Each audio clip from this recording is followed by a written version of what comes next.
नमस्कार, एक बार फिर से स्वागत है आपका आईबीपी न्यूज में और मैं हूं आपके साथ मुनीश कुमार मल्होत्रा। सीधे आपको सुनाते हैं, सीतापुर में सीएम योगी आदित्यनाथ मौजूद हैं, जहां पर उन्होंने जनसभा को संबोधित करते हुए सीतापुर की विधानसभा महोली विधायक शशांक त्रिवेदी सहित कई कार्यकर्ताओं का नाम लेकर संबोधित किया है। और उन्होंने सीएम योगी ने भाजपा कार्यकर्ताओं को संबोधित करते हुए उन्हें बधाई दी है। इसी के साथ आज स्वच्छता पखवाड़े को लेकर के सीएम योगी ने कही बड़ी बातें।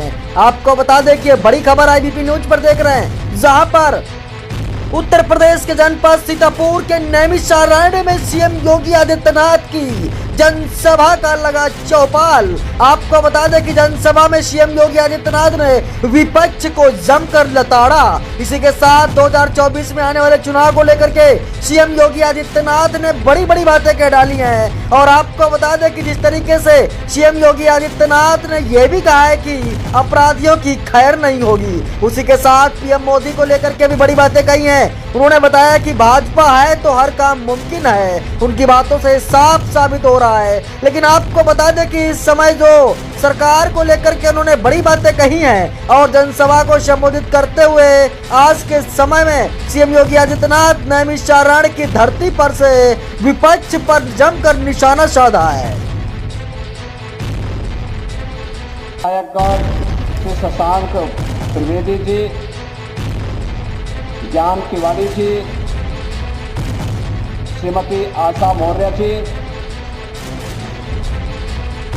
रामकृष्ण भार्गव जी, सुनील वर्मा जी, निर्मल वर्मा जी, श्रीमती श्रद्धा सागर जी, प्रांशुदत्त द्विवेदी जी, पूर्व विधायक महेंद्र यादव जी, स्वामी विद्या चैतन्य जी, आज के इस कार्यक्रम में उपस्थित भारतीय जनता पार्टी के सभी पदाधिकारीगण, आज के इस कार्यक्रम में उपस्थित जनपद सीतापुर से जुड़ी हुई सभी उपस्थित भाइयों बहनों, आज मेरा यह सौभाग्य है कि जिस तीर्थ की महिमा रामचरितमानस में तीर्थ वर नैमिष विख्याता अति पुनीत साधक सिद्धिदाता, यह कह करके संत तुलसीदास जी ने इसकी महिमा का गान किया है। उस पवित्र पौराणिक तीर्थ नैमिषारण्य में गांधी जयंती के एक दिन पूर्व आदरणीय प्रधानमंत्री जी के आह्वान पर स्वच्छता ही सेवा के माध्यम से पूज्य बापू को स्वच्छांजलि देने का सौभाग्य मुझे प्राप्त हुआ है। इस अवसर पर मैं आप सबका हृदय से अभिनंदन करता हूं और इस पवित्र तीर्थ को नमन करता हूं। भाइयों बहनों, नैमिष तीर्थ के बारे में, इसकी महिमा के बारे में केवल भारत की धरती नहीं बल्कि तीनों लोकों में इसकी महिमा का गान गाया गया है। दुनिया के प्राचीनतम ग्रंथ देने का श्रेय भारत के ऋषि मुनियों को है। हमारे ऋषि मुनियों ने अपनी आध्यात्मिक साधना से जो सिद्धि प्राप्त की, उसे आने वाली पीढ़ी के लिए ज्ञान की धरोहर के रूप में सजो करके उन्होंने हमें प्रदान किया। और आज इस पौराणिक तीर्थ में चक्र तीर्थ के दर्शन करके, इस पौराणिक तीर्थ में मां ललिता देवी के मंदिर में दर्शन करके, यहाँ के पूज्य संतों के साथ संवाद बना करके, याद करिए देवासुर संग्राम में देवताओं की विजय के लिए महर्षि दधीचि ने अपनी हड्डियां दान की, अस्थि दान की। यह परंपरा केवल भारत के अंदर ही हो सकती थी, जिससे वज्र बन सकता था। और जो दानवों का अंत कर सकता था। ये वही धरती है, महर्षि दधि जी के त्याग के बलिदान की धरती है। ये वही धरती है जहां पर सूत जी महाराज ने शौनक आदि 88,000 ऋषियों को 18 पुराणों की कथा सुना करके भारत की ज्ञान की परंपरा को धरोहर के रूप में आने वाली पीढ़ी को देने के लिए लिपिबद्ध करने के कार्यक्रम को आगे बढ़ाया था। भारत की वेदों की परंपरा को आगे बढ़ाने वाले महर्षि वेदव्यास का आश्रम हो या फिर यहां पर जहां तहां बिखरे पड़े हुए पवित्र तीर्थ, यह इस पवित्र प्राचीन तीर्थ के महात्म को हम सबके सामने कहती है, लेकिन उपेक्षा के कारण यहां का जो विकास होना चाहिए था वह अधूरा पड़ गया था या प्रारंभ ही नहीं हुआ। जैसे तैसे यह तीर्थ चल रहा था। लेकिन भाइयों बहनों, आप सबने आशीर्वाद दिया, हमारे माननीय सांसद विधायकों ने प्रयास किया। आज डबल इंजन की सरकार नैनी तीर्थ को फिर से विश्वविख्यात तीर्थ के रूप में विकसित करने के अभियान को आगे बढ़ा रही है और अभियान के इसी अभियान को एक नई कड़ी जोड़ने के लिए हमारे माननीय जनप्रतिनिधियों ने जो प्रयास किया उसी का परिणाम है कि नैनी तीर्थ के साथ साथ जनपद सीतापुर की 550 करोड़ रुपए की परियोजनाओं का आज यहाँ पे शिलान्यास और लोकार्पण का कार्यक्रम भी संपन्न हो रहा है। मैं इस अवसर पर इस तीर्थ को नमन करता हूँ। भारत की आजादी के महानायक पूज्य बापू राष्ट्रपिता महात्मा गांधी के श्री चरणों को नमन करते हुए मैं अपनी विनम्र श्रद्धांजलि भी अर्पित करता हूं कि उनके प्रति स्वच्छांजलि का जो कार्यक्रम है, इस स्वच्छांजलि का कार्यक्रम आज पूरा नैनी तीर्थ कैसे चमक रहा है, गंदगी कहीं नजर नहीं आ रही। भाइयों बहनों, हमें अपने तीर्थों को पर्व और त्योहारों के समय में, सामान्य दिनों में भी इसी प्रकार से स्वच्छ और सुंदर बनाए रखना होगा। अपने आप ही एक नई आध्यात्मिक आभा को जन्म देगा और उसी आध्यात्मिक आभा को जन्म देने की दृष्टि से आज हम सबका यहाँ पर आगमन हुआ है।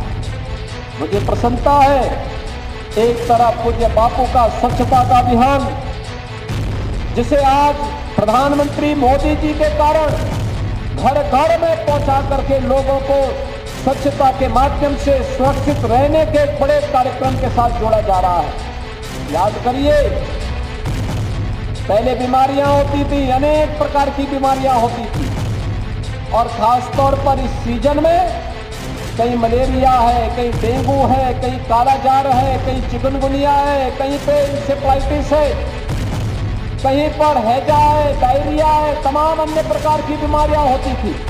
कोई जल जनित थी, कोई विषाणु जनित और मच्छर जनित थी।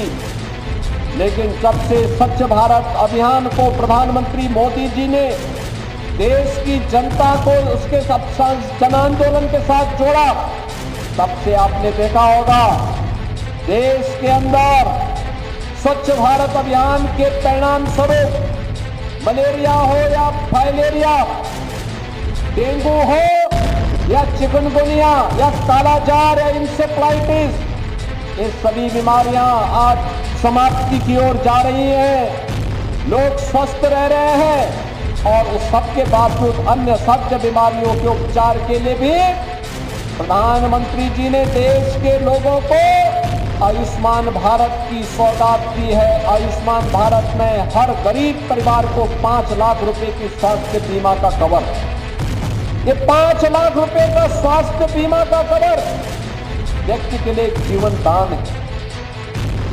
इसके बावजूद अगर किसी व्यक्ति को कोई घर में बीमार हो गया और 5 लाख रुपया खर्च हो गया तो मुख्यमंत्री राहत कोष से और प्रधानमंत्री राहत कोष से पर्याप्त पैसा उस परिवार को मिल जाता है। आज कोई व्यक्ति अपने को ये नहीं कह सकता कि इसको कोई पूछने वाला नहीं। हर स्तर पर सहयोग करने को ये डबल इंजन की सरकार है। और डबल इंजन की सरकार का लाभ कैसे मिला है? इसका लाभ तो हम लोगों ने सीतापुर में आकर के देखा। सीतापुर में अकेले प्रधानमंत्री आवास योजना में 2,34,800 से अधिक परिवारों को एक एक मकान मिला है। आप अनुमान कर लीजिए, अगर आजादी के बाद जिन लोगों ने सर्वाधिक समय तक शासन किया, ये लोग गरीबों के प्रति चिंतित होते, इन गरीबों को पहले आजादी के पहले दशक में ही मकान मिल गया होता। मकान नहीं दिया गया। स्वच्छ भारत मिशन में 7,16,500 से अधिक परिवारों को एक एक शौचालय भी इस जनपद में मिला।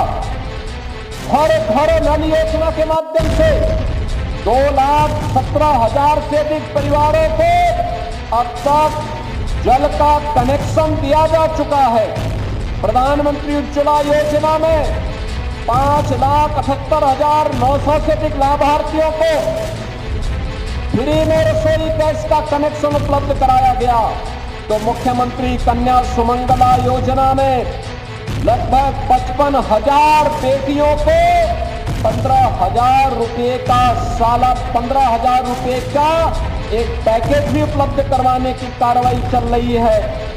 2,05,000 से अधिक लाभार्थियों को सौभाग्य योजना में फ्री में विद्युत के कनेक्शन भी उपलब्ध करवाए गए और 6,64,000 से अधिक किसानों को 1,442 करोड़ रुपए की प्रधानमंत्री किसान सम्मान निधि का लाभ अब तक यहां दिया जा चुका है। प्रधानमंत्री गरीब कल्याण अन्न योजना में 32,65,000 से अधिक परिवारों को पिछले 3.5 वर्ष से लगातार फ्री में राशन की सुविधा का लाभ दिया जा रहा है। पीएम स्वनिधि योजना में 9,000 स्ट्रीट वेंडर लाभान्वित हुए हैं। तो पीएम कौशल विकास योजना में भी लगभग 10,000 युवाओं को प्रशिक्षित करके रोजगार के साथ जोड़ने का कार्य हुआ है। 46,98,000 जनधन खाते खोले गए। तो भाइयों बहनों, 6,80,000 के आसपास मृदा स्वास्थ्य का केंद्र भी कार्ड भी इस जनपद में वितरित किए गए हैं। आप अनुमान कर सकते हैं, गरीब कल्याणकारी योजनाएं बिना भेदभाव के उसकी जाति देख करके नहीं, चेहरा देख करके नहीं, बल्कि हर गरीब को शासन की योजना के साथ जोड़ने का कार्य हो रहा है। बिना भेदभाव के हो रहा है और बिना भेदभाव के शासन की योजनाओं का लाभ प्राप्त करने का परिणाम क्या है? आज विकास की बड़ी बड़ी योजनाएं यहां पर आ रही हैं। हमने यहां पर व्यवस्था करवा दी है। अब लखनऊ से नेमिस की कनेक्टिविटी सामान्य बस से नहीं, टैक्सी से नहीं, इलेक्ट्रिक बस से होगी। इलेक्ट्रिक बस की सेवा सीधे लखनऊ और नेमिस को जोड़ेगी। और कुछ ही दिनों के बाद नैनी सारण्य को हम हेलीकॉप्टर की सेवा के साथ भी जोड़ने वाले हैं। और जिस दिन डबल इंजन की सरकार के द्वारा स्वीकृत यहाँ की कार्य योजना जमीनी धरातल पर उतरेगी, भाइयों बहनों, एक यहाँ पे जो कार्य हो रहा है, यहाँ के व्यापारियों को, यहाँ के पुजारियों को, यहाँ पर कार्य करने वाले पंडे होंगे, माली होंगे, अन्य स्वच्छता कर्मी होंगे, इन सबको मैं आश्वस्त करना चाहता हूं, डबल इंजन की सरकार हर एक के पुनर्वास की व्यवस्था करेगी। किसी को उजाड़ने के लिए कोई भी किसी को छूट नहीं दी जाएगी, उनके व्यवस्थित पुनर्वास। और जिस दिन यह योजना प्रभावी ढंग से लागू होगी, आप देखना पहले की तुलना में सबकी आमदनी कई गुना बढ़ चुकी होगी और उन लोगों का जीवन भी एक उज्जवल होता हुआ दिखाई देगा। हमें तीर्थ की स्वच्छता पे ध्यान देना होगा। इस तीर्थ की विशेषता ये मां गोमती के तट पर है और आज से नहीं। गोमती नदी के बारे में कहा जाता है ये मां गंगा से भी प्राचीन नदी है और इतनी प्राचीन नदी होने के बावजूद आज याद करिए 6 वर्ष पहले तक गोमती के उद्गम में नदी पूरी तरह सूख गई थी। बाद में जब वहां कार्य प्रारंभ हुआ, श्रमदान किया लोगों ने, आज नदी अपने उद्गम से ही प्रारंभ होकर के आगे बढ़ चुकी है। और हमारा दायित्व होना चाहिए, अगर हम अपने घर को स्वच्छ रखते हैं, स्वच्छ कपड़ा पहनते हैं, तो हमारा दायित्व होता है अपने तीर्थों को भी स्वच्छ और सुंदर बनाए रखें, स्कूल कॉलेजेस को भी स्वच्छ और सुंदर बनाए रखें, हॉस्पिटल को भी स्वच्छ और सुंदर बनाए रखें, तालाब और घाटों को भी सुंदर और स्वच्छ बनाए रखने में योगदान दें, पार्क और खाली प्लॉट में भी गंदगी न होने दें, कहीं भी गंदगी न हो। इसके लिए अनेक कदम उठाए गए हैं। स्वच्छ भारत मिशन में घर घर हर घर में शौचालय के निर्माण की कार्रवाई, शुद्ध पेयजल के लिए हर घर नल की योजना प्रारंभ हो चुकी है। लेकिन इसके साथ ही हमें प्लास्टिक मुक्त व्यवस्था की तरफ जाना ही होगा और मेरी अपील होगी, प्लास्टिक का थर्माकोल का उपयोग नहीं करेंगे, बल्कि इसके जो वैकल्पिक व्यवस्था दी गई है उस वैकल्पिक व्यवस्था को ही हम उपयोग करेंगे। तो भाइयों बहनों, प्रदूषण को भी और गंदगी को भी काफी हद तक हम समाप्त करने में हमें मदद मिल जाएगी।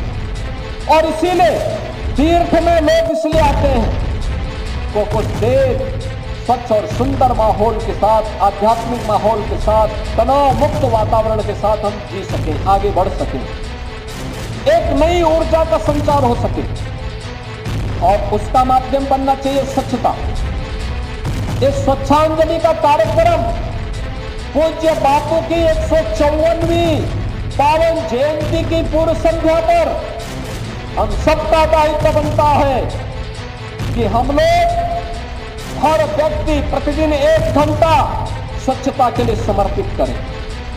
इस स्वच्छता के लिए अपने घर, अपने घर के परिसर, अपने मठ मंदिर, कोई भी धर्मस्थल, कोई भी विद्यालय, कोई भी चिकित्सालय, कोई भी सरकारी कार्यालय, कोई भी मठघाट, कोई भी पार्क, कोई खाली प्लॉट, कोई सड़क, कोई चौराहा, जहां कहीं भी गंदगी है उसको हटाने के लिए, उसके खिलाफ एक अभियान चलाने के लिए और इस अवसर पर स्वेच्छाग्रहियों को सम्मानित करना, उनके प्रति सम्मान का भाव रखना। और हमारी सरकार ने तय किया है जितने भी स्वच्छताग्रही हैं, खासतौर पर सफाई कर्मचारी हैं, इनको न्यूनतम वेतन की गारंटी सरकार देगी। इनको न्यूनतम वेतन मिलना ही चाहिए। हमने कमेटी गठित की हुई है और बहुत शीघ्र उस रिपोर्ट पर हम लागू करेंगे कि इनका जीवन सम्मानजनक ढंग से आगे बढ़ाने का काम भी सरकार करेगी। आज के इस अवसर पर मैं आप सबको आश्वासन देने के लिए आया हूं। नैमिषारण्य में अच्छे जो तीर्थ है, आश्रम है, इसके पुनरुद्धार के लिए तो सरकार कदम बढ़ाएगी। पौराणिक और ऐतिहासिक पृष्ठभूमि से जुड़े हुए जितने भी मठ मंदिर तीर्थ स्थल है, इनके लिए तो सरकार सहयोग करेगी ही। साथ साथ यहाँ पे जन सुविधाओं के विकास के लिए चौड़ी सड़कें हो, गेस्ट हाउसेज बने, अच्छे रेस्टोरेंट आए, अच्छी धर्मशालाएं बने, अच्छे होटल्स आए, बेहतर कनेक्टिविटी हो और एक स्वच्छ वातावरण लोगों को प्राप्त हो। हम सूची महाराज के द्वारा जो 88,000 ऋषियों को 18 पुराणों के बारे में जो यहाँ पे प्रवचन दिया गया था, उनकी प्रतिकृति भी यहाँ पर स्थापित कर सके, इसके लिए भी प्रयास हो रहा है।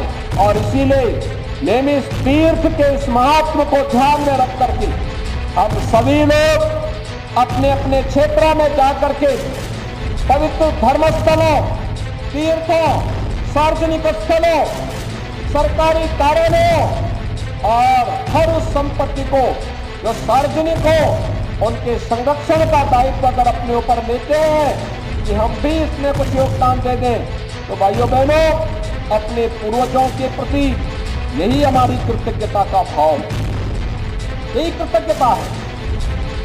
हम सनातन धर्म की जब बात करते हैं, इसी कृतज्ञता के साथ जोड़ते हैं।